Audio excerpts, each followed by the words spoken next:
지역입니다. 그리스 터키라는 지역인데요. 그냥 뭐 설명 없이 뭐 그림 살짝만.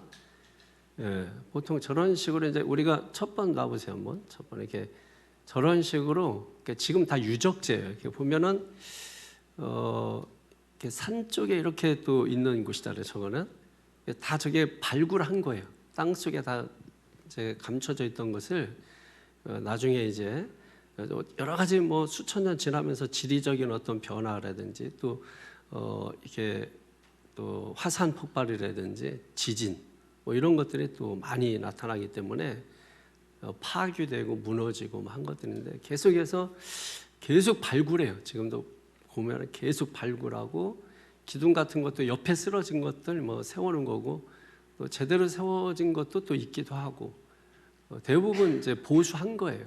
그런 것들은 이제 거기 옆에 있는 돌들 가지고 아니면은 이제 그 돌을 채취한 곳에 돌을 갖다가 거의 비슷하게 이렇게 해놓은 것이 또 한번 넘겨보세요. 예, 또 저런 식 저 다 이렇게 그대로 남아 있는 부분들이 있죠. 또 좀 색깔이 다른 부분들, 그러니까 벽들 갖다 넣은 거죠. 옆에 이제 땅에 떨어진 것들 다시 맞춰가지고. 근데 저거는 이제 굉장히 과학적으로, 공학적으로, 수학적으로, 계산적으로, 믿음적으로 다 이렇게 맞춰놓은 것입니다. 그냥 뭐 담 쌓아놓은 게 아닙니다. 전부 계산해서 그때의 건축 양식이나 뭐 그때 당시 로마 양식이라든지 아니면 뭐 이슬람 양식이라든지 뭐 이런 것들 가지고 이제 하는 것이죠. 보면 또 비슷한 것이고. 저희 이제 뭐 신전, 저 기둥 같은 것이 있는 데는 거의 신전입니다. 대부분 파르테논 신전이라든지 뭐 이런 신전은 아주 거대하죠. 신전이 굉장히 거대합니다. 거의 살아 있어요. 거의 살아 있습니다. 다시 한번 내려오시면 저희 이제 예전에 로마 시대 때 거리, 시장, 한복판이에요. 저런 곳이 보통 시장이나 어떤 대표할 수 있는 거. 그 기둥들이 이제 도로입니다. 그 사이에 기둥과 그 사이에 그래서 다 지붕이 있던 것이죠. 해를 가리는 지붕이 다 있고 저희 이제 화장실 같은 게 다 저 안에 시장 안에 다 있어요. 그래서 화장실에 뚫려 있는 거예요. 옆에 그냥 앉아. 옆에 앉아서 이렇게 지금도 화장실 그대로 있어요. 옆에 앉으면 여자들은 대부분 치마를 이렇게 넓은 치마 여러분 그 로마 여인들 보면 넓은 치마 있잖아요. 이제 가리는 거죠. 가리고 남자들도 보면 뭐 치마 같은 거 입잖아요. 그래서 다 가리고 또 이제 뒤처리는 이제 물로도 하고 하여튼 뭐 여러 가지로 합니다. 손으로도 하고. 저는 뭐 신전 같은 것 올려보세요. 뭐. 신전 모양이에요. 저 돌 같은 거 지금 색깔 다르잖아요. 옆에 떨어져 있는 거 주워다가 세우고 뭐 이렇게 한 것입니다.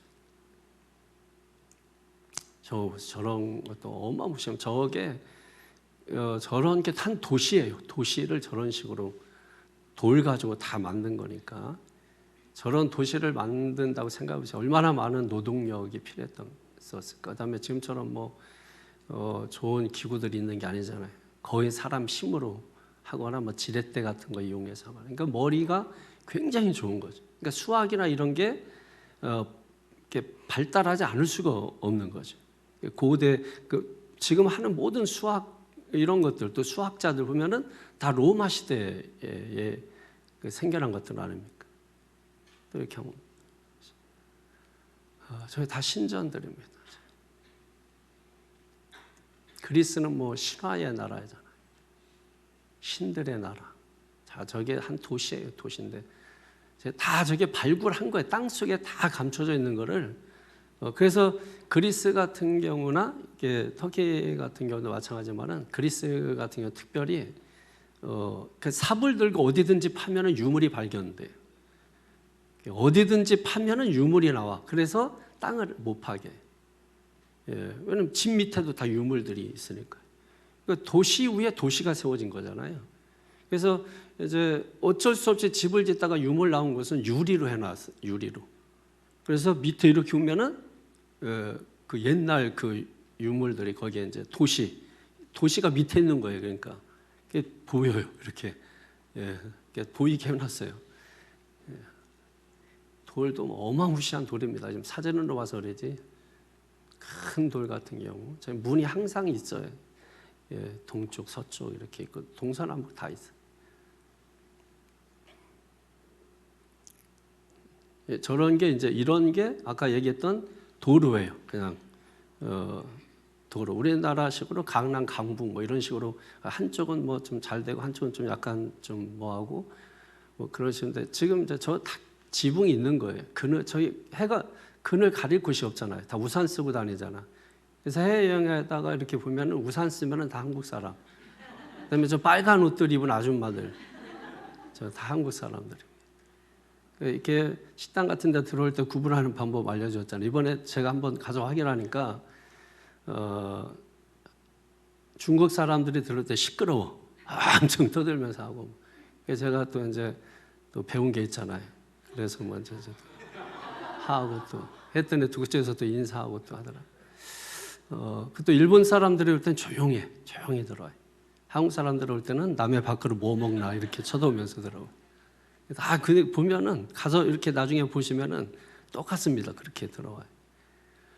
그 많은 관광객들이 이제 세계에서 이제 많은 관광객들이 전 세계에서 옵니다. 사람이 엄청 많아요. 몰리는 곳은 어마무시합니다. 그런데 보면은 이제 저런 것들이 다 신들 저 우상 같은데 보면은 저 이제 목이 잘려져 있잖아요. 목이 잘려져 있고 또 어느 곳에 보면 목이 대부분 잘려져 있거나 코가 배 있거나 이런 것들이 있어요. 그러면 이제 그 목이 잘려져 있는 것은 왜 그러냐면 황제도 저 다 우상처럼 저 만들어 놓잖아요. 예, 김일성 뭐 이렇게 만들어 놓은 것처럼. 근데 이게 돈 있는 사람들이 멋있어 보이니까 자기들도 다 이곳저곳에 이렇게 만들어 놓은 거예요. 그러니까 황제회는 세우면 안 된다 해서 부셔버렸는데 저 돌이잖아. 돌 장사들이 저 우상 만드는 사람들이 돈이 엄청 버는 거예요. 근데 저걸 할 수가 없어. 막 밀려가지고 몇 년치가 밀려버리는 거죠. 그러니까 돌로. 그래서 나중에는 몸뚱이를 미리 만들어 놓고 얼굴만 이렇게 갖다 붙이는 식으로 막 하고 그랬다더라. 근데 이제 황제가 기분이 나쁜 거지. 다 없애버려라. 깨부수니까 저게 깨지냐고. 그러니까 어떻게 하면 좋으냐 해서 목을 잘라버려요. 목을 잘라버렸단 말이에요. 근데 목 잘라서 그거 하는 것도 힘들어. 그래서 코를 베버려. 나중에는 코를. 그래서 여러분 나중에 이제 여행하다 보면은 코가 없어요. 하나도. 왜 그러냐면 하나님께서 코에 생기를 불어넣으셨잖아요. 숨을 끌어넣는 거죠.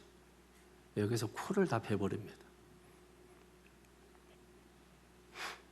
저런 뭐 그런 거 다 넘기시고 올리시고, 예, 저런 것도 이제 다 도시예요. 저런 게 한 도시. 여기 바닥을 잠깐 보여주세요. 바닥. 예, 바닥 보면은 저기 뭐예요? 다 문양이 있죠. 저게 굉장히 촘촘하긴데 지금 그대로 한 몇천 년 전에, 2000년 전에 해놓은 게 그대로 이제 있는 거죠. 엄청나게 아름답죠.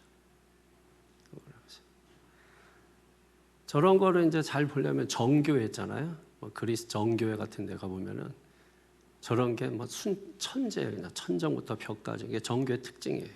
그걸 가지고 저런 식으로 해서 성경을 다 표현을 해요. 마태, 마가, 누가, 요한, 창세기 뭐 성경을 글을 못 읽던 사람들이 저런 그림 보고 성경을 이해하는 거죠.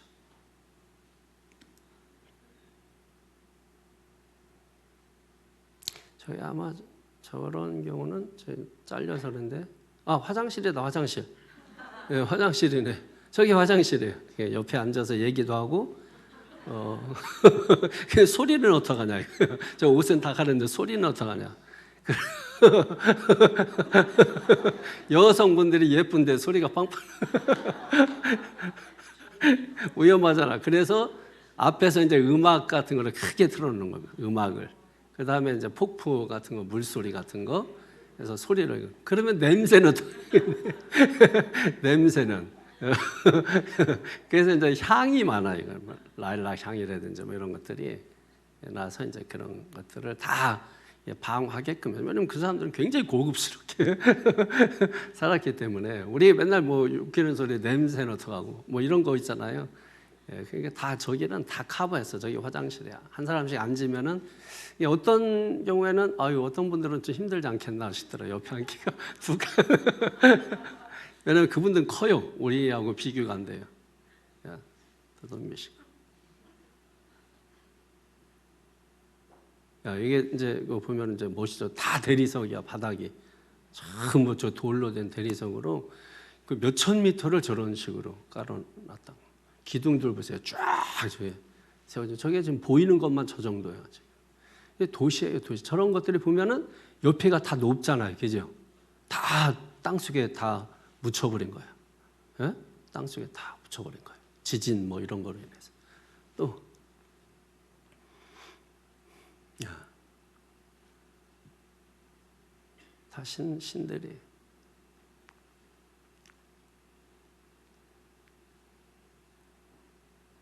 어마무시합니다, 건물들이. 세계 각 사람들 다 있죠, 머리 모양 보면.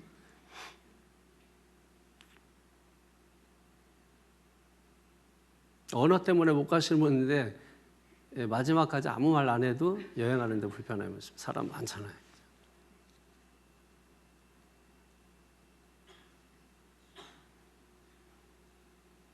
쭉쭉쭉. 저게 이제 여기가 아마 이제 굉장히 큰 데네. 여기는 지금 에베소에 있는 그 경기장도 하고 음악회도 하고 뭐 이제 하는 곳인데 큰 데는 6천 명 정도 하는데 저기 안에 이제 딱 마이크 이런 시설이 없잖아요. 그때 당시 6천 명 정도가 이제 앉는 그런 공연장이기도 하고 경기장이기도 하고 그런 곳인데 마이크가 없잖아요.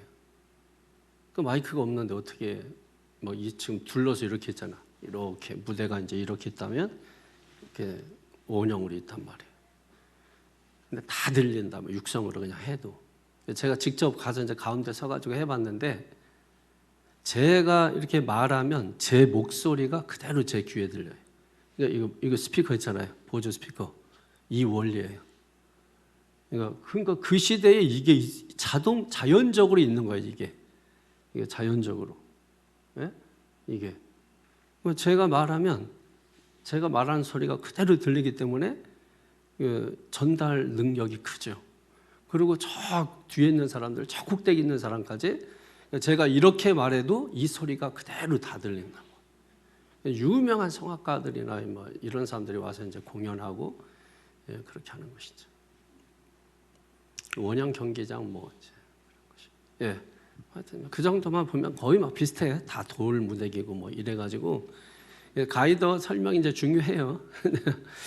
그래서 이제 저는 이제 그 인천 국제공항을 통해서 이제 튀르키예 이스탄불 공항에 이제 도착을 했어요. 근데 이스탄불 공항이 이제 세계에서 제일 큰 공항입니다. 그 지어진 지가 지금 몇 년 안 되고 저는 아마 터키에 여행하기 위해서 이제 첫 번째 가고 두 번째로는 우크라이나 가면서 중간에 한번 쉬잖아요.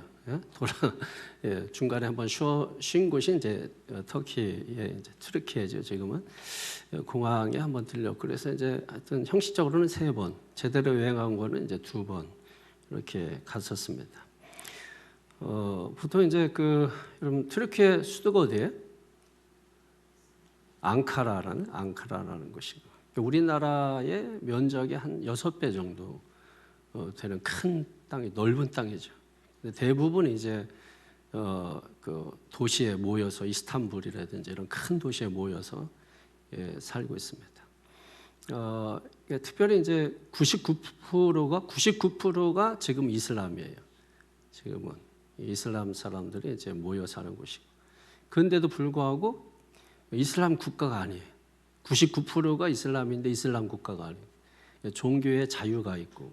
보면은 굉장히 개방적. 이슬람 문화라, 뭐 다 뒤집어 쓰고 다니고 뭐 그러지 않을까 하는데 전부 배꼽 내놓고 다녀요. 참 무력. 이거 쓴 대신에 배꼽 내놓고 다녀요. 굉장히 개방적인. 또 지금 만들어지는 새로운 도시 같은 경우는 젊은이들이 많이 유입돼가지고 굉장히 문화가 다양하고 그 다음에 이제 한류라는 게 이제 많이 뭐 들어가서 우리나라가 굉장합니다. 여러분 세계 여행하다 보면 참 우리나라가 대단하다라고 하는 것을 참 느낍니다. 이렇게 뭐 편리한 건 말할 것도 없고, 속도는 더 말할 것도 없고, 특별히 와이파이 뭐 이런 거는 더 말할 것도 없고, 그 청결 이거는 세계에서 최고입니다. 청결은 화장실 세계에서 최고예요. 어디 가도 하여튼 돈 내고 화장실 가야 된다 말이에요. 뭐 1유로 내고 뭐 화장실 가야 돼. 돈 없으면 화장실 못 가고 그냥 옷에다 해결하든지. 돈이 없으면 어쩔 수 없는 거죠. 그 뭐라도 마셔야 돼. 커피라도 마셔야 돼. 급하면 1유로 없으면 뭐 커피도 못 마시지. 커피라도 마셔야 화장실 가고. 그래도 이제 그래서 이제 뭐 주유하고서 떼거지로 내려가지고 화장실 간다든지. 그런데 그냥 또 미안해서 못 가서 주유소에 보면 우리도 보면 편의점 같은 게 있잖아요. 그래서 거기서 대부분 또 막 잔뜩 삽니다. 이것저것 사고. 공짜는 없어요. 뭐 그런 것도 그렇고. 하여튼 많이 발전하고 있죠. 그래서 터키 같은 경우 뭐 형제의 나라에서 우리하고는 굉장히 친분 관계도 있고. 대표적으로 이제 뭐 우리 이렇게 뭐 파묵갈래라는 파묵갈래, 솜처럼 하얗다 해가지고서 파묵갈래라고 하는데 거기에 보면 이제 뭐 어느 한 부분이 이제 하얘요. 이렇게 하얘. 그래서 거기다 이제 발 담그고 하는데 어떤 아줌마가 굉장히 위험하더라고. 저도 들어가 봤는데 위험해요. 미끄럽고 또 바닥에 이렇게 돌 같은 게 그대로 있어. 좀 바닥 같은 데는 좀 세면으로 처리하면 좋을 것 같은데 아마 자연 그대로 하려고 해서 그런지 많이 지금 사람이 워낙 왔다 갔다 해서 때가 많이 묻었고 예전처럼 하얗지 않더라고요. 누렇더라고. 그래서 지금은 이제 다 열지 않고 부분적으로 열어요. 이쪽 한 3년 열고 저쪽 3년 열고 저쪽 3년 돌아가면서 열고 막. 갑바도기아라고 하는 곳은 뭐 유명한데 거기서 뭐 타서 그래요. 열기구 타가지고 지금 엄청 비싸다고 하더라고. 우리는 이제 그쪽 안 갔어요. 그래서 그리스에서 일정을 하루 더 하기 위해서 그쪽을 포기하고 이제 그리스로 이제 배 타고 터키에서 또 뭐 비행기를 한 번 더 타고 또 배 타고서 다시 또 그리스로 이동하고 그리스로 이동하는데 배를 2번 갈아탔어요. 그래서 그리스에서 이제 뭐 파르테논 신전이라든지 뭐 이런 것도 뭐 신화의 나라니까. 그러면서 이제 그 중간 중간에 뭐가 있는 거냐면 이제 사도 바울이 선교 여행한 그것을 계속 따라간 거죠. 바울의 선교 여행을 계속 따라간 거예요. 그럼 뭐 거기에 보면 뭐 바울의 기념교회도 있고 뭐 여러 가지 다 있어요. 근데 지금은 이제 그런 본 모습을 찾아보기는 어렵죠. 그러면 그런 곳에 왜 가냐? 뭐 이슬람 어떤 분은 뭐 이슬람 지역인데 무슨 뭐 여행을 가냐? 뭐 그럼 뭐 바울이 거기서 여행했다니까 거기서 복음 전하고. 근데 지금 왜 이슬람이 됐냐? 그러니까 그때 당시에 복음이 세계로 전파되기 위해서 튀르키예라든지 이런 나라들을 하나님이 그때 사용하신 거죠. 그때 사용하시고 그래서 결국은 뭐 예루살렘, 온 유대, 또 소아시아, 그리고 로마, 그리고 유럽 전역에 그리고 전 세계에 복음의 순서가 그렇게 된 거 아니에요? 그러니까 그게 다 거치고 터키가 그러니까 아시아하고 지도를 보면은 아시아하고 유럽하고 연결하는 다리예요. 그러니까 이쪽은 유럽, 이쪽은 아시아. 그래서 아시아 사람 같기도 하고 유럽 사람 같기도 한데 좀 많이 유럽화가 됐죠. 인종이 많고 언어도 3개나 사용하죠. 튀르키예어가 있지만은 뭐 다른 또 언어들이 있어요. 그러니까 전쟁도 많았고 그래서 하여튼 뭐 여러 가지로 종교적인 아픔이 많이 있는 곳이기도 하고 로마 문화 위에 이슬람 문화를 그 위에 쌓은 그런 흔적들이 많이 있죠. 건축 양식을 보면은 로마 건축 양식, 그다음에 또 이슬람 건축 양식 달라요. 그런 것들을 위에다가 이제 뭐 쌓고 자기 문명 문화를 이제 발전시키고 뭐 그렇게 하는 것이죠. 나중에 여러분 한번 교회적으로 이렇게 교회에서 이렇게 팀으로 가는 게 제일 재미있어요. 모르는 사람들하고 섞여서 이렇게 가게 되면 또 별로 재미없어요. 근데 아는 사람들끼리 얘기도 하면서 이렇게 여행하면 그래서 바울의 어떤 그 자취를 걸어갔던 그 길을 이렇게 걸어가면서 도전을 받는 거죠. 바울이 이곳에서 말씀을 전했구나. 바울이 이 거리를 걸었구나. 그 모습은 없다 할지라도 그 통로는 그 시대나 지금이나 동일한 거잖아요. 예? 뭐 옆에 나무가 있었는데 없고 있고 차이지 바울이 그 길을 걸어간 거잖아요. 그리고 그곳에서 복음을 전한 것이고 그곳에서 예를 들면 빌립보 감옥 같은 경우에는 거기 그 감옥, 그 바울의 감옥이 거기에서 찬송과 기도에서 옥문이 열리고 뭐 이런 현장들, 뭐 이런 것들을 이제 바라보는 거죠. 그래서 다시 한번 그런 거잖아요. 바울을 통해서 우리의 신앙의 열정을 다시 회복하고 바울은 정말 뭐 우리는 뭐 세상에서 영웅호걸 얘기하는데 바울을 제대로 알면 이 세상에서 말하는 영웅호걸들은 전부 다 째째하게 보여요. 별거 아니. 바울만큼 위대한 사람은 이 세상에 예수님 외에는 없는 것 같아요. 그 정도로 바울은 위대한 사람이에요. 위대한 사람. 예, 그리고 핍박자였다가 전도자로 이렇게 쓰임 받는 아주 위대한 사람입니다. 그래서 오늘부터 그래서 제가 이제 여행하면서 금요 기도회 때 무엇을 설교할까를 이제 계속 고민했었는데 그래 바울의 일생과 그의 전도 여행을 공부하면 좋겠다. 그러면 이렇게 바울에 대한 열정이 식어지기 전에 그 열정을 담아서 바울의 일생을 공부하면 어떨까 해서 오늘 첫 번째 시간으로 이제 바울의 회심에 대해서 오늘 말씀을 전하려고 합니다. 그래서 이제 제가 자세하게 얘기 안 한 거는 뒤에 말하면서 이제 설교할 기회가 있기 때문에 설교하면서 말씀을 전하도록 그렇게 하겠습니다. 바울이 여러분 바울 이전의 이름이 뭐였죠? 사울이었죠. 바울 이전의 이름은 사울이었었습니다. 사울 이름 뜻이 뭐죠? 사울, 큰 자, 뭐 희망 이런 뜻을 가지고. 바울은 어떤 이름이에요? 반대로 하면 되잖아. 작은 자, 작은 자. 그러니까 교만했던 이름이었는데 겸손한 이름으로 바뀐 거 아닙니까? 이번에 이제 우리 교회에서 또 재정부장한테 얘기해서 한 100만 원을 좀 받아갔어요. 지방으로 해서 봉사할 수 있는 그런 좀 시간을 좀 가지면 좋겠다 싶어서 그래서 이제 뭐 이렇게 보니까 밴드도 올렸더라고 새창조교회에서 이렇게 선물 받은 거를. 그래서 그리스가 이제 꿀이 굉장히 좋대요. 그러니까 우리나라 꿀들은 다 설탕 섞어가지고 근데 거기는 이제 설탕 섞지 않고 좋은 꿀이라고 하더라고. 식당에서 팔더라고. 식당에서 팔더라고. 그래서 베리아에서 이렇게 에베소로 가다가 그 중간 휴게소 점심 먹는 곳에 들렸다가 거기서 이제 꿀을 한 병씩 이렇게 사서 각 가정마다 하나씩 주었어요. 그리고 이제 또 중간 중간에 커피, 그다음에 음료수 뭐 이런 것들을 저희 교회가 이제 많이 쐈습니다. 그렇게 하고 좀 돈이 남았어요. 그렇게 하고 더 쓸 일 없냐고 계속 필요하면 얘기하라고 했는데 미안해서 잘 얘기를 못하고 계속 여러 번 하니까 괜찮다고 얘기하라고.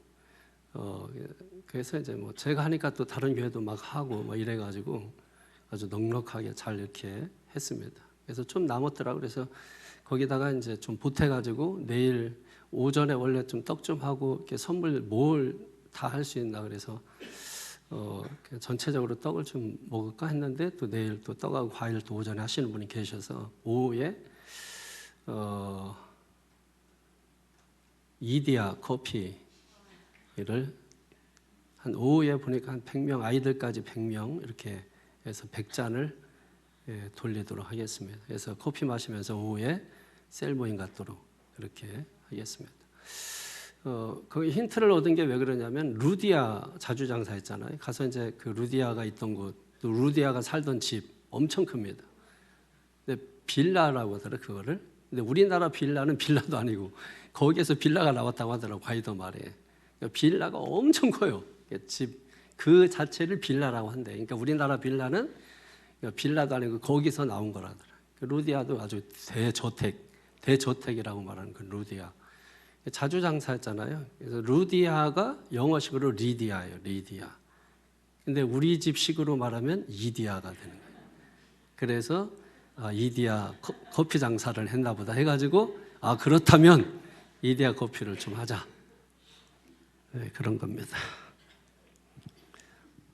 그죠? 좋잖아요. 어쨌든 이디아 커피잖아요. 바울이 이제 1차, 2차, 3차 전도 여행 하잖아요. 로마, 그 다음에 이제 마지막에 이제 로마 여행하고, 그리고 이제 28장 정도로 가게 되면은 28장인가요? 27장부터인가? 거기에 보면 이제 바울이 마지막 신문당하고 재판을 받잖아요. 그리고 이제 순교를 당하거든요. 그러니까 순교에 대해서는 설이 좀 많아요. 보통 이제 두 가지로 좀 이렇게 축약될 수 있는데, 바울의 순교 기념 교회를 갔었거든요. 네. 하나는 십자가형을 당했다 이렇게 또 하는 사람들이 있고, 하나는 참수형, 목이 잘려서 죽었다. 마테오레라고 하는 곳이 있거든요. 마테오레라고 하는 곳인데 굉장히 높은 산입니다. 거기에 수도원이 건립되어 있어요. 근데 산 꼭대기, 돌산인데 산 꼭대기에다가 이렇게 산 꼭대기 여기에다가 이렇게 수도원을 지은 거예요.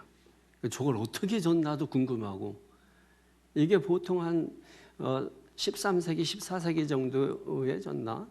근데 한 그때 당시에 50 한 몇 개를 졌는데 지금은 현존하는 게 한 5개 정도가 남아 있다고 하더라고요. 근데 보면은 이 돌산인데 다 돌산이죠. 요 꼭대기에다가 집니다, 이렇게. 근데 얼마나 잘 지었는지 몰라요. 잘 지었는지. 근데 보면 이제 대부분 그리스도 정교회인데요. 이분들은 한번 수도사가 되기로 하면 세상에 못 내려와요. 내려올 방법이 없어요. 그러면 어쩌다 이제 이 사람들 먹고 살아야 되잖아. 농사를 져야 되잖아. 그분들만 내려와요. 그분들만 매일 내려오는 게 아니고 씨 뿌릴 때, 수확할 때. 그래서 이분들은 이제 밧줄이 있어요. 밧줄로 이렇게 내려오고, 그리고 이제 보면 이제 이렇게 해서 사람 그물망처럼 해서 사람이 그 안에 쭉 들어가면 위에서 끌어올립니다. 그 높이가 어마무시합니다. 이렇게만 쳐다봐도 막 전부 다리가 떨릴 정도예요. 근데 여기 매달려가지고 끊어지면 그냥 죽는 거고. 예. 그러니까 20세에 여기 들어갔으면은 이분들은 스트레스를 안 받아가지고 보통 오래 살았다고 하더라고. 근데 요즘은 스트레스를 많이 받는데 관광객들이 여기 올라와가지고 이 사람 관광객들이 떠나는 시간이 한 오후 4시인가? 이 정도 되거든요. 이분들은 그 전까지 못 나와. 소리가 다 들려, 이쪽에서. 사람들 소리가, 세상 소리가. 그러니까 세상이 궁금하기도 하고, 세상은 어떻게 돌아가나도 스트레스를 너무 받는데, 이 자기들끼리만 있을 때는 스트레스 받을 게 없잖아요. 세상 얘기도 하나도 안 들리고. 우리도 지금 너무 스트레스 받는 게 지난번 설교할 때 너무 정보를 많이 알기 때문에. 그러니까 이분들이 그래서 오래 살았대. 20세에 들어와서 80년을 여기서 살아야 되는 거예요. 그러니까 이분들의 소원이 천국 빨리 가는 게 소원이라고 하더라고요. 저 빨리 가는 대단하더라고요. 근데 여기에 보면 이제 놀라운 게 뭐냐면 마테오레 수도원이라고 하는데, 여기 보면은 그 순교를 당한 사람들의 그 그림을 아까 그 바닥에 이렇게 조그만 돌로 이렇게 뭐 했잖아요. 이거 벽에다가 천장에다가 다 해놨는데 그 순교 당하는 모습을 아주 디테일하게 이렇게 벽화를 해놓은 것입니다. 근데 보면은 순교하는 방법이 끔찍해요. 이게 살 가죽을 다 벗기는 이게 이를 벗기는 겁니다. 살 가죽 거꾸로 매달아 놓고. 그리고 이제 그 중에 이제 가장 목이 잘리는 거, 참수에게다가 나왔는데, 목 잘리는 게 가장 고통 없이 죽는 방법이래요. 한 번에 죽으니까. 처음에는 목을 잘랐는데 너무 고통 없이 죽는 거예요. 안 되겠다. 고통을 줘야 되겠다. 그래서 이제 그때부터 끓는 물에 집어넣고 이제 뭐 이게 믹서처럼 이렇게 갈고 막 이런 모습이 다 거기에 기록이 되어 있습니다. 근데 놀라운 건 뭐냐면 그런 걸 눈앞에서 보잖아요. 숨어 사는 게 아니라 겁을 주려고 사람들 앞에 사는 거잖아. 그런데 놀라운 거는 그렇게 끓는 물에 가마 속에 들어가는 걸 보고도 신앙을 포기하지 않았다는 거야. 오히려 믿음이 더 단단해졌다는 거야. 그래서 제가 여러분이 이제 제가 말하는 신앙은 좀 현대 신앙은 좀 안 맞을 수 있다 생각할 수도 있겠지만은 제가 가서 느낀 거는 저런 신앙이 이때 이거를 이런 신앙이 있었기 때문에 지금 이게 씻겨서 그래도 누군가 비슷하게라도 이렇게 있는 건데 또 이만큼 내려오면 씻겨서 점점 이 신앙이 옅어지고 흐려지는 거예요. 다른 것들로 너무 신앙을 때를 전부 붙여놓는 거죠.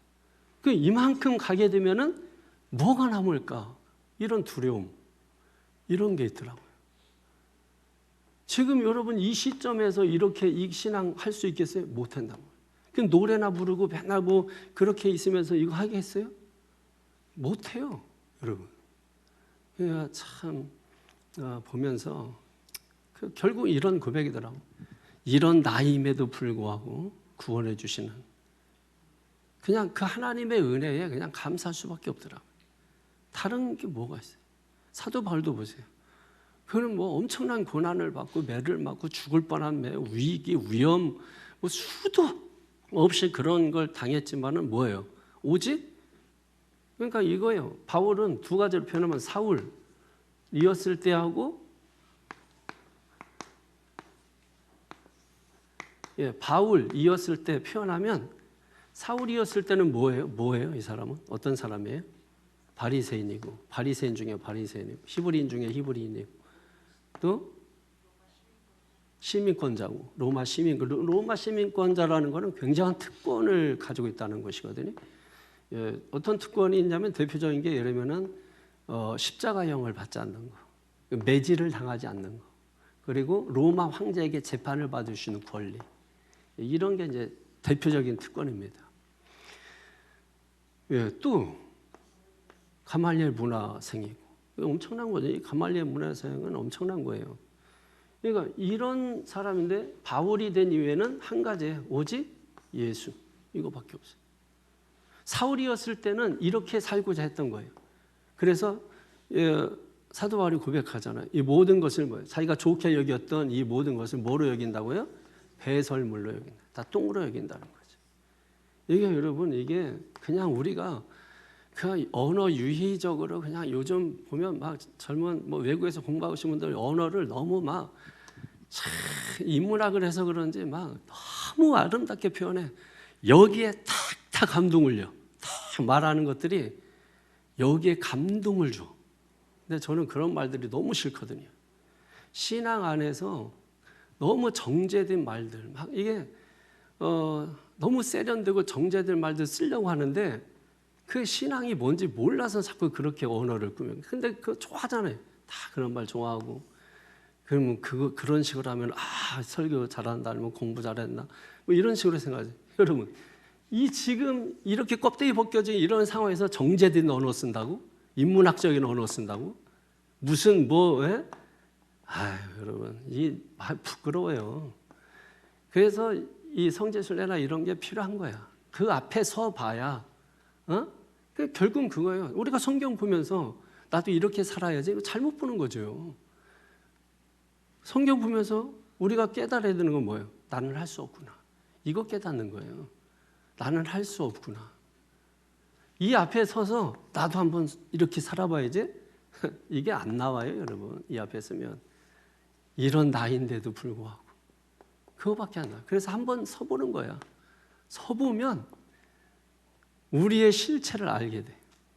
그러니까 내 자리로 다시 와서 뭡니까? 그 마음을 갖는 거지. 그 여정, 그 바울이 걸어갔던 그 여정, 그게 식어질 때까지 또 가는 거야. 이 앞에 선 그 자리에 섰을 때 그 뜨거운 마음 가지고 가는 거야. 언젠가 식겠지. 그죠? 계속 불태우면서 가는 거예요. 주님이 어느 순간에 또 숯불 같은 인생에게 훅 하고 숨을 불어넣으시면 불덩이가 되게 만들어 놓으시고, 그래서 또 가고 또 식고 그러는 거예요. 그러니까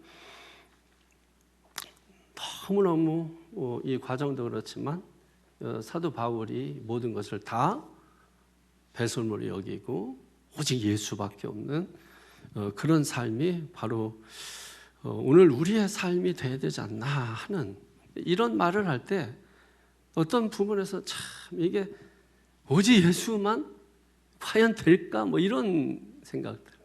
어떻게 하면은 오직 예수만 있게 할까? 내가 죽어야 되나? 뭐 이런 생각. 내가 죽으면 저 여기 있는 사람들이 다 정말 예수만 바라보고 살까? 예수님도 십자가에 달렸잖아요. 다 떠났잖아. 근데 예수님이 십자가에 달렸잖아. 내가 아니라, 나 정도가 아니라 예수님이 달렸잖아. 그런데도 다 떠났잖아. 근데 하찮은 내가 달린다고 사람들이 다 돌아오겠나? 그건 또 아니라는 거예요. 많은 걸 생각하게 하는 거예요. 신앙은 다른 거 아니에요. 생각을 하니 생각을 좀 많이 해야 돼. 생각 못하게 하면 안 돼. 생각을 많이 해야 돼. 질문을 던져주는 거예요. 여러분이 바울이라면 어떻게 할 것입니까? 던져주는 거예요. 많은 질문을 우리가 가져야 돼요. 의문문 생기는 거는 문제가 아니에요. 의문문이 없는 게 문제예요. 신앙생활 하면서 많은 의문들을 여러분이 당장 답을 얻을 수 없다 할지라도 스스로 우리가 성경 보면서 말씀 들으면서 의문문을 가져야 할 것입니다. 그래서 일단 한번 성경책에 한번 표현을 해보세요. 한번 그 사도행전 펴보세요. 사도행전 어디를 피냐면 오늘 본문 9장을 한번 펴보세요. 9장에 뭐라고 써놓냐면 사울의 회심 이렇게 써놓으십시오. 9장 그 머리 있잖아요. 9장 굵은 9 이렇게 써있는 그 옆에 공간이 있으면 거기다가 사울의 회심 이렇게 써놓으세요. 그리고 13장으로 넘어가 보세요. 13장에다가 1차 선교 여행이라고 써놓으세요. 1차 선교 여행.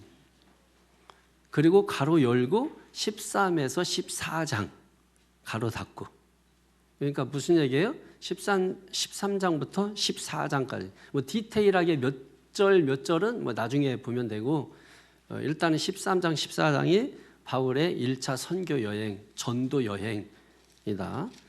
그 다음에 15장으로 가보세요. 15장은 2차 전도 여행 또는 뭐 선교 여행.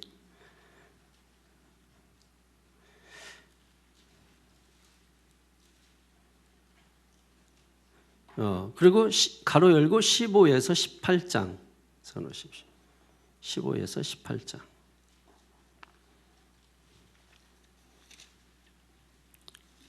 그리고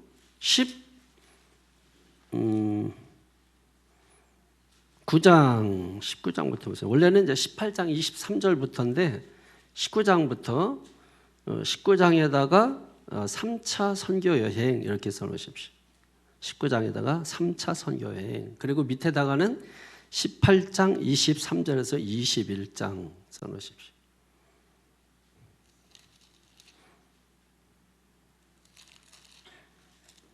됐습니까?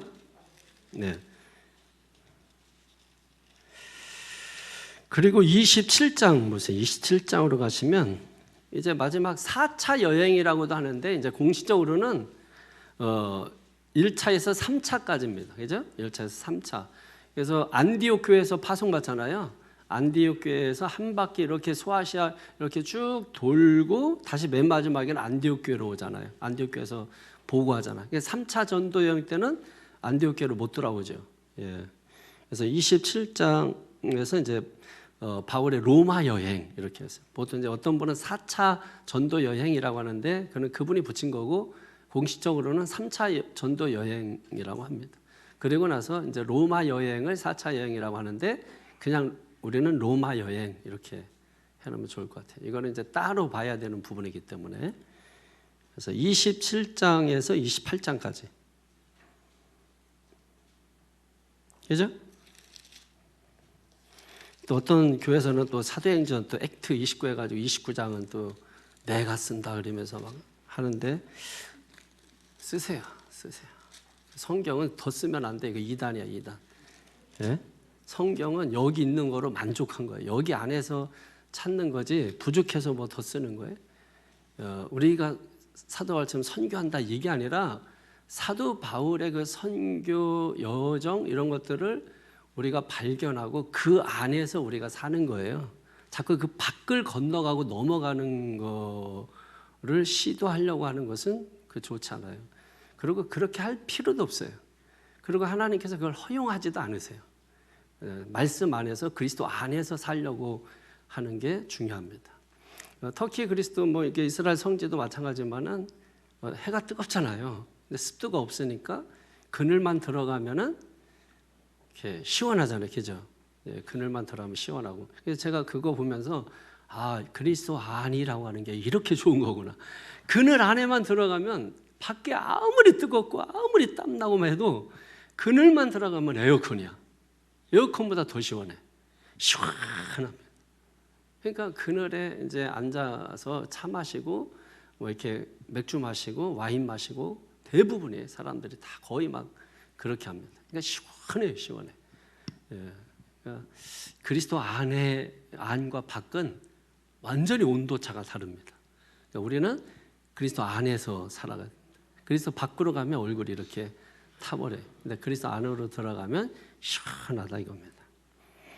자, 오늘은 이제 첫 시간이기 때문에 바울의 뭐 일생, 기본적 일생이지만은 회심과 바울의 상황에 대해서만 이제 살펴보는 것입니다. 자, 바울의 고향이 어디예요? 보통 성경이 어떤 식으로 나옵니까? 바울 하면 궁금한 게 뭐예요, 여러분? 바울 딱 하면 궁금한 게 뭐예요? 그의 고향은 어딜까? 바울, 도대체 그 사람은 어떤 사람일까? 바울, 어떻게 생겨먹었을까? 외모는 어떻게 생겼을까? 보통 바울이 대머리라고 하잖아요. 가서 보면 바울을 그려놓은 거면 어떤 성화는 바울을 너무 잘생기게 해놨더라. 다 뭐 유럽식으로 막 이렇게. 너무 아니에요. 바울 그렇게 잘생기지 않았습니다. 머리가 이렇게 가운데 이렇게 항상 바울을 표현할 때 머리가 이렇게 밖에 쪽으로 있는데 이거는 분명하더라고요. 어디 가도 가운데 머리 이렇게 이마 쪽에다 머리카락 하나만 해놨더라고. 참 뭐 이게 맞더라고. 그러니까 키도 작고 그죠? 하여튼 못생겼더라고. 이게 제대로 그린 거예요. 성경에서 나타나는 그 외모는 그렇습니다. 원래 길리기아 다소라고 하잖아요. 다소 좀 이게 길리기아라고 하는 그 지방인 거죠. 그 지역에 있는 다소. 길리기아의 수도가 아마 다소일 거예요.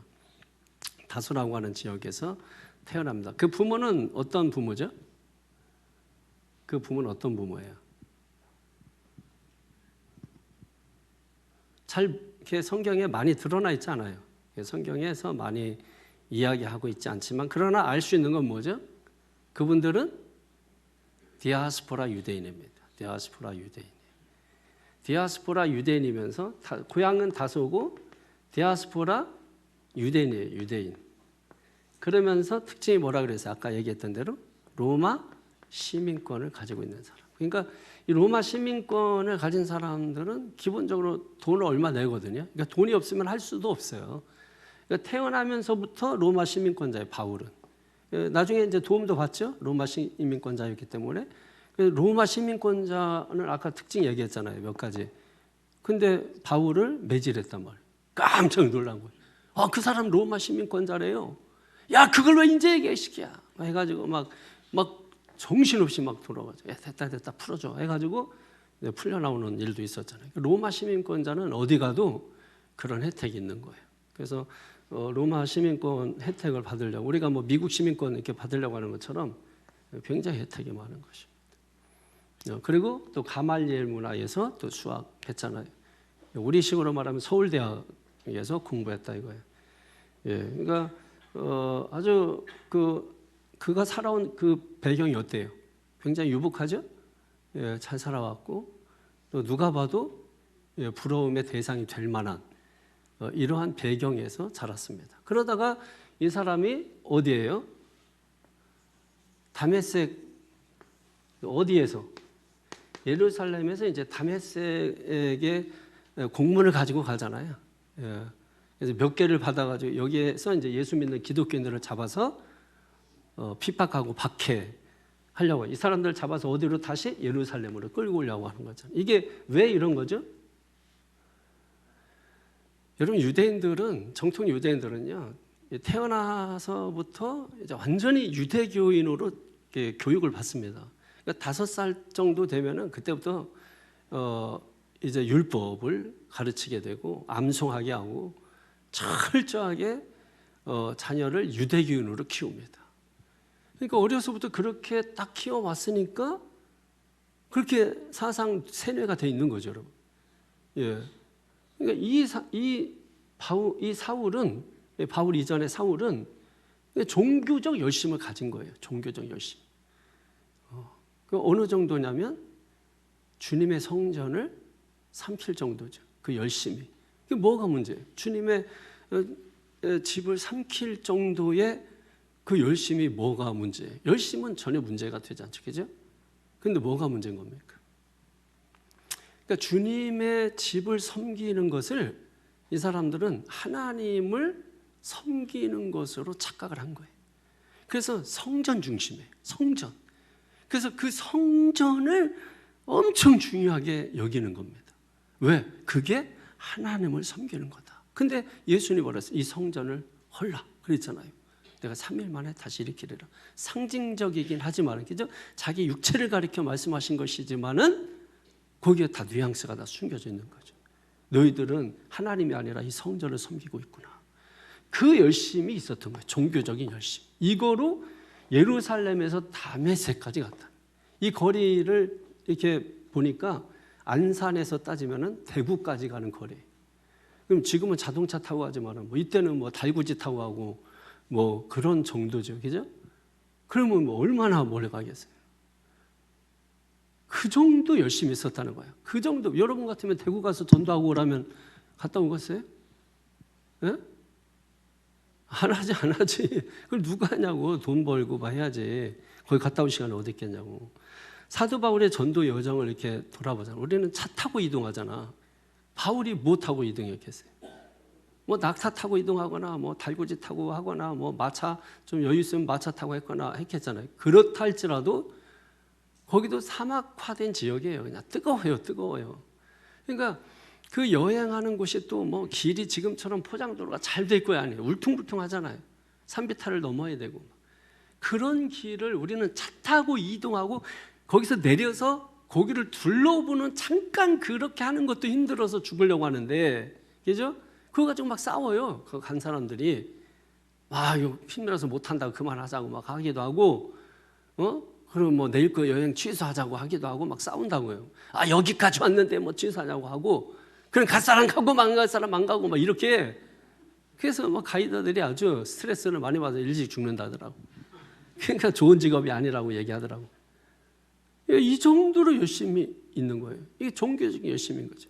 근데 여기서 사단이 나잖아요. 여기서 바로 뭐가 일어납니까? 회심이라는 게 일어나요. 회심이라는 게.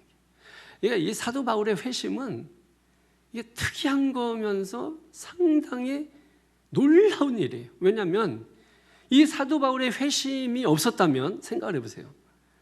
오늘날 기독교 문명이 우리에게까지 이게 전파됐겠냐고, 왔겠냐고 생각을 해보시라고.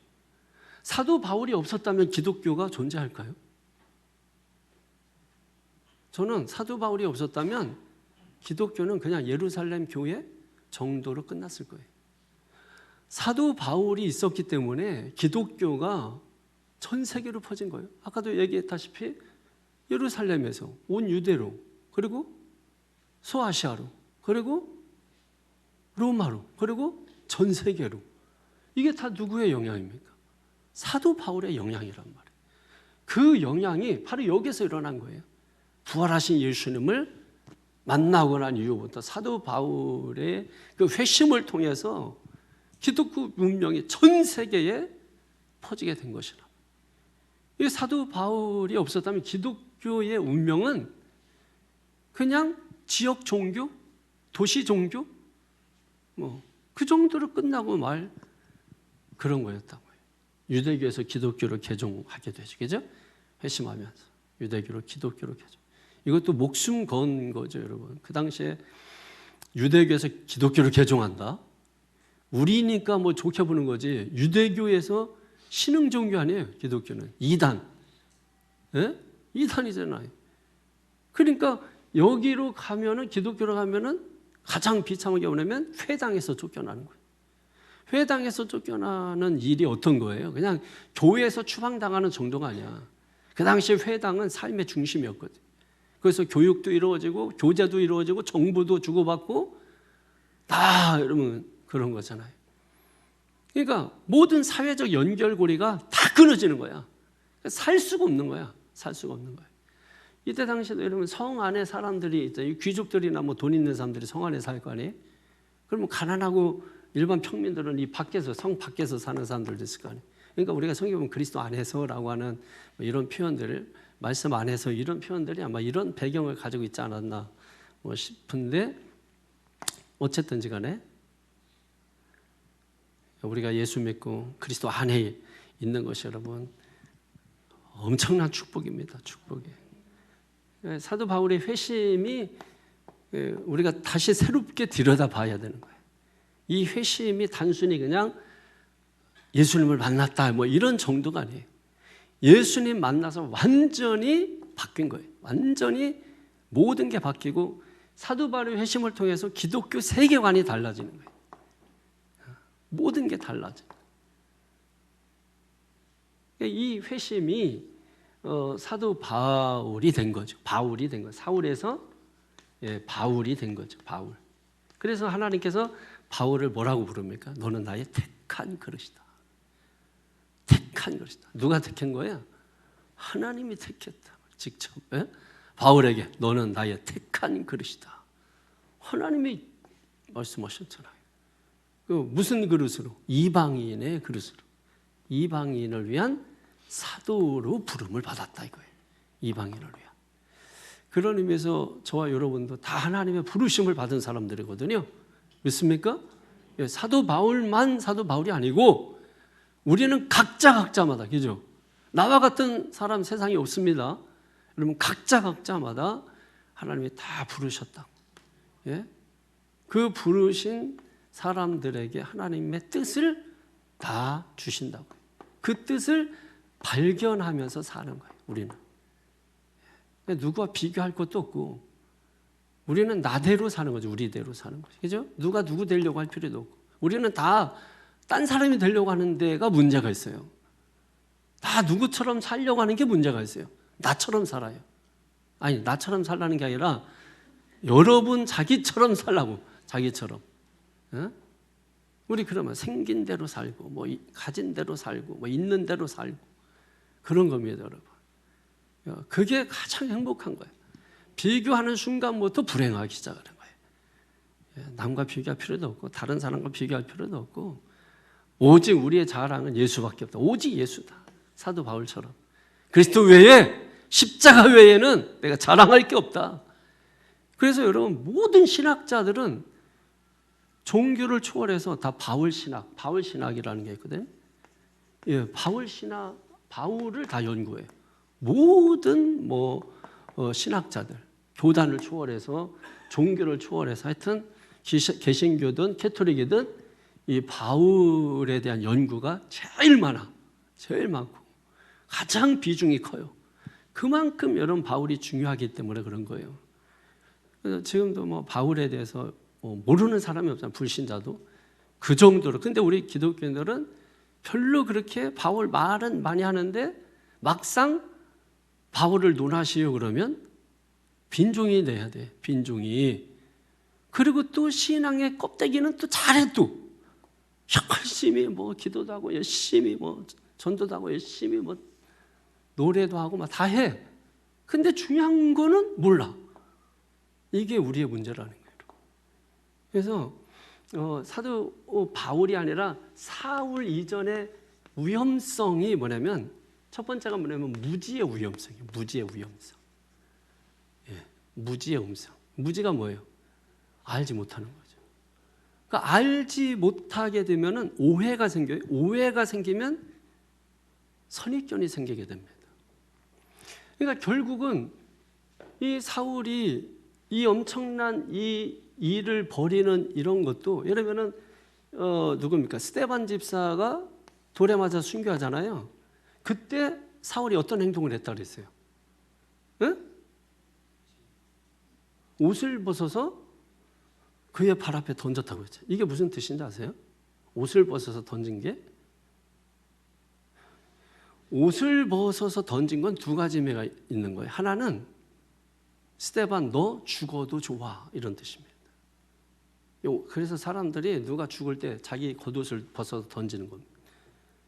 너는 죽어 마땅해, 뭐 이런 거예요. 너는 죽어도 좋아, 너는 죽어 마땅해. 그리고 두 번째 의미는 뭐냐면 네 죽음을 내가 대신할게. 무서운 뜻이 있는 거예요. 그러니까 너는 죽어도 마땅하다 이거예요. 너 살아있으면 안 된다는 거죠.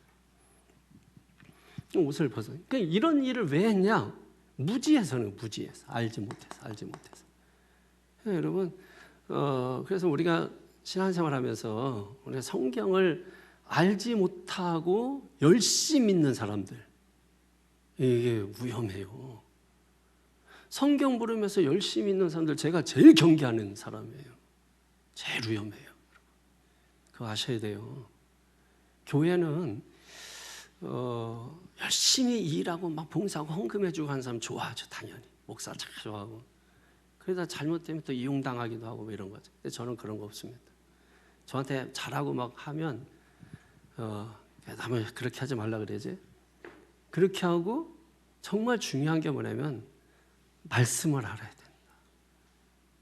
말씀을 알지 못하면 호세아도 보세요. 하나님을 알라고 하나님을 아는데 힘쓰라고 하잖아요.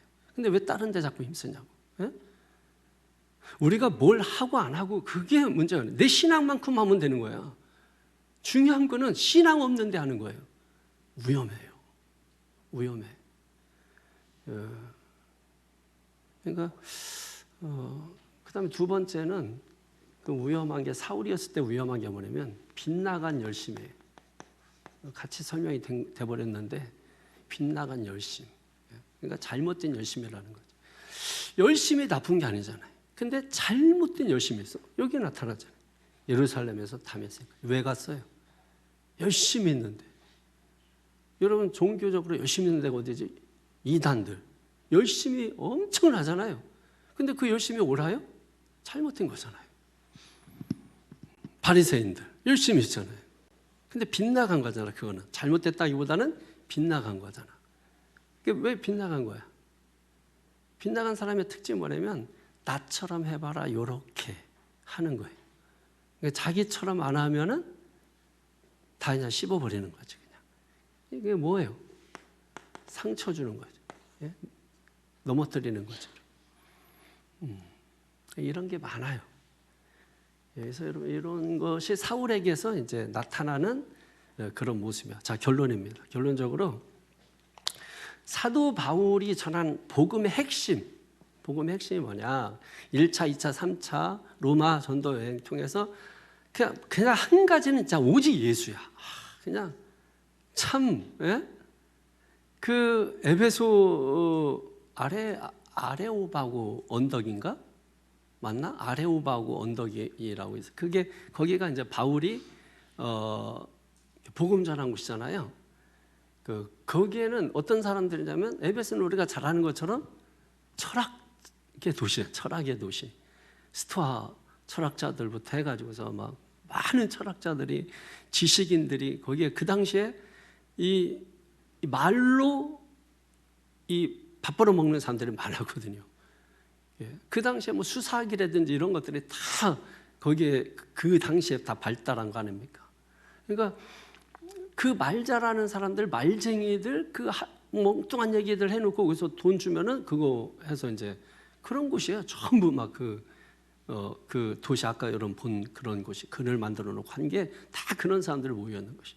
근데 아레아바고 언덕이 그 평지에서 좀 높은 곳입니다. 약간 높아요. 거기에 서서 이제 바울이 설교한 거야.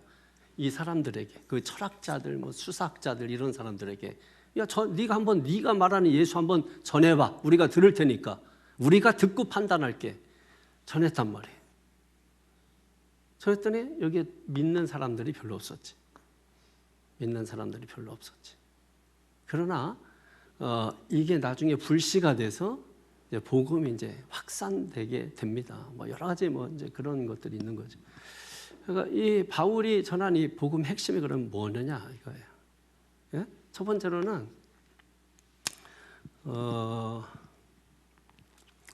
다윗의 씨로부터 나온 자여야 합니다. 다윗의 씨로부터 나온 자. 다윗의 씨로부터 나온 자. 이게 이제 다윗의 씨로부터 나왔다는 말 많이 듣죠? 다윗의 씨? 이게 무슨 뜻이에요?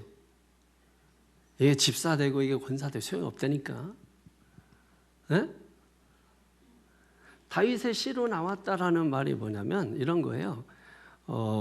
하나님께서 메시아를 예언한 그분이 바로 예수 그리스도다 이런 뜻입니다. 자, 그다음에 두 번째 의미는 그 예수 그리스도는 사람의 몸을 입고 이 땅에 오셨다 이런 뜻이 있는 거예요. 그게 다윗의 씨로 오셨다는 뜻입니다. 자, 다시 한번 정리할게요. 다윗의 씨로 오셨다라고 하는 것은 뭐냐면 하나님께서 메시아로 예언하시고 정하신 분이 바로 예수 그리스도다라는 뜻이에요. 두 번째 의미는 그 예수 그리스도가 이 세상에 인간의 몸을 입고 오셨다라고 하는 것입니다. 첫 번째 이 부분에서는 선지자들이 계속 그걸 전하잖아요. 선지자들은 다른 거 아니에요. 메시아, 하나님이 예언하고 약속한 것을 계속 전하는 게 선지자예요. 선지서가 얼마나 많아 구약 성경에. 다 거의 선지서 아닙니까? 대선지서, 소선지서, 그죠? 대선지서 5권, 소선지서 12권, 선지서만 17권. 어? 엄청난 거지, 그죠? 근데 바울이 신약 성경 27권 중에 14권을 썼잖아. 로마서부터 히브리서까지는 다 바울이 쓴 거예요. 그럼 14권을 썼는데 이 14권의 내용이 바로 이 내용이 들어가 있는 거야. 아시겠어요? 간단하게 요약을 해주는 거예요. 14권을 요약을 해주는 거예요. 다윗의 씨로 오신 분이어야 된다는 거예요. 그래서 전하는 게 바로 그거예요. 이 예수는 하나님께서 메시아로 예언하신 분이다. 이분은 인간의 몸을 입고 이 땅에 오셨다. 이게 바울이 전한 메시지는 단순해. 지금처럼 무슨 뭐 인문학적으로 무슨 뭐 그 언어에 옷을 입혀가지고 뭐 세련되게 그런 게 아니라니까. 그 이 말을 들으면 사람들이 기절초풍할 정도인 거지 그때 그 시대에는, 그죠? 그러니까 이 다윗의 씨로 오셔야 되는 분이에요. 자, 인간의 몸으로 오셨으니까 이분이 어떻게 돼요? 나중에 십자가에 죽으시고 십자가에 죽으셔야 돼.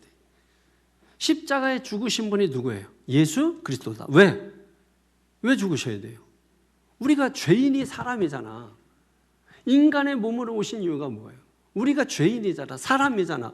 그래서 사람의 몸을 입고 우리를 대신해서 죽으셔야. 왜? 죽으실 때 뭐가 쏟는 거예요? 피를 쏟는 거잖아요.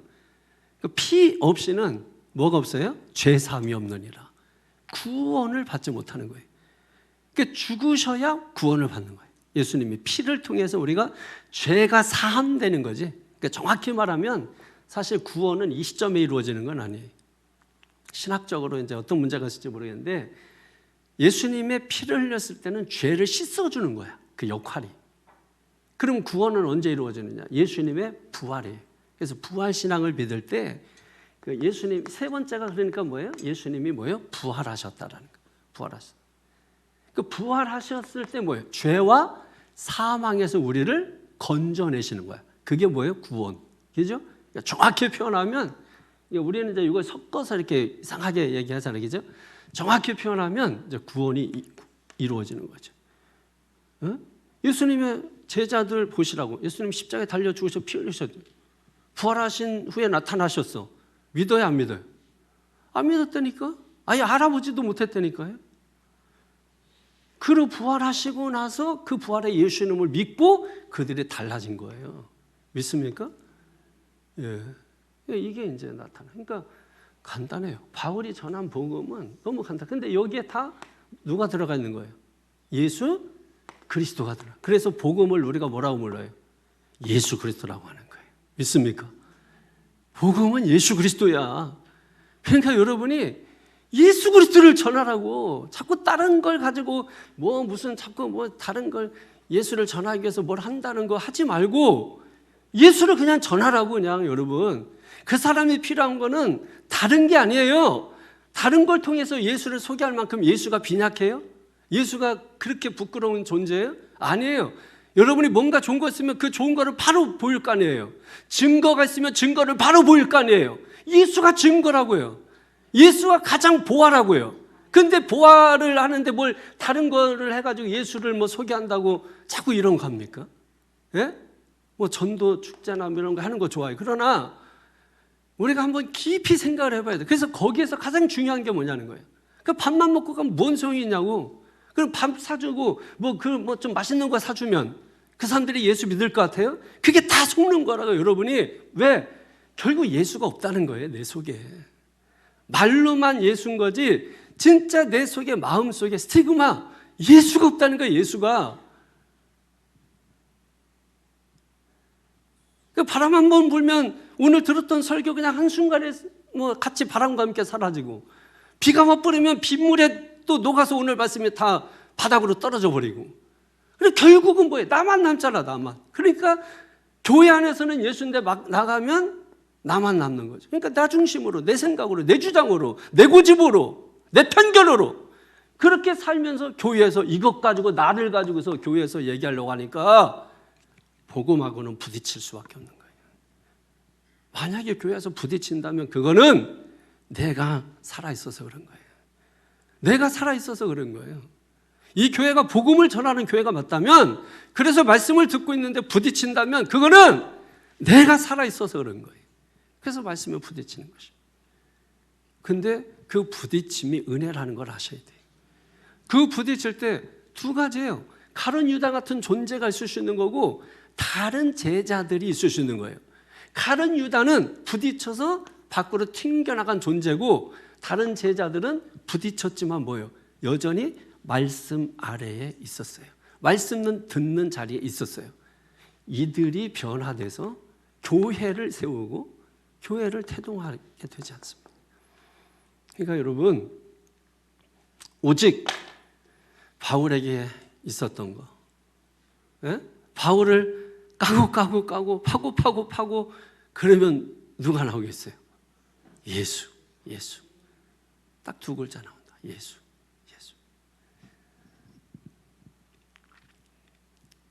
잘 살아도 그거 대단한 거 먹고 살아도 그거 그냥 대단한 것 같지만 대단하지 않아요.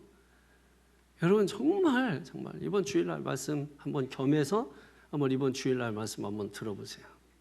굳이 제가 더 이상 설명하면 주일날 설교에 근접하게 되기 때문에 말을 안 하겠는데, 정말 여러분, 우리가 어떤 게 진짜 행복한 거고 어떨 때 우리가 좋은 건지 한번 생각해 보십시오.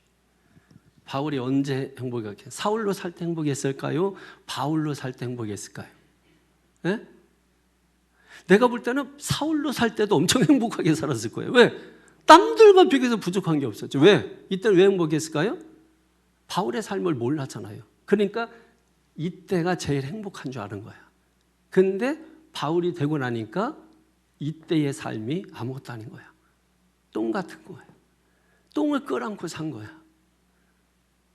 더 나은 삶, 더 가치 있는 삶, 이거를 발견한 거죠. 믿습니까? 기도하십시다. 오늘 말씀 부여잡고, 오늘 주신 말씀 붙잡고, 여러분, 특별히 하나님께서 영감을 주신 것 같아요. 사실은 제가 성지순례 가기 전까지 금요 철야 때 뭘 전해야 되나, 그래서 집사람한테도 이번 철야 때 뭘 전해야 돼, 그래가지고 여기 전할까? 근데 대답도 없고, 그래서 저쪽 전할까 했더니 대답도 없고, 그래가지고 계속 뭔가 잡히지 않는 거예요. 떠나자. 성지순례 갔는데 여행하면서 계속해서 막 계속 들어오는 게, 그래, 너 지금 어디 누구를 지금 직접 만나고 있니? 직접 누구를 지금 그 발자취를 따르고 있니? 바울이 그래 바울의 생애와 그의 열정이 넘치는 전도 여행에 대해서 전하자 해서 이제 오늘 첫 시간 여러분 말씀 함께 나눈 겁니다. 앞으로 더 큰 은혜가 있기를 바라겠습니다. 다 같이 오늘 말씀 생각하면서 또 여러분 각자에게 마음에 부딪힌 게 있잖아요. 그게 여러분에게 주신 레마의 말씀이라고요.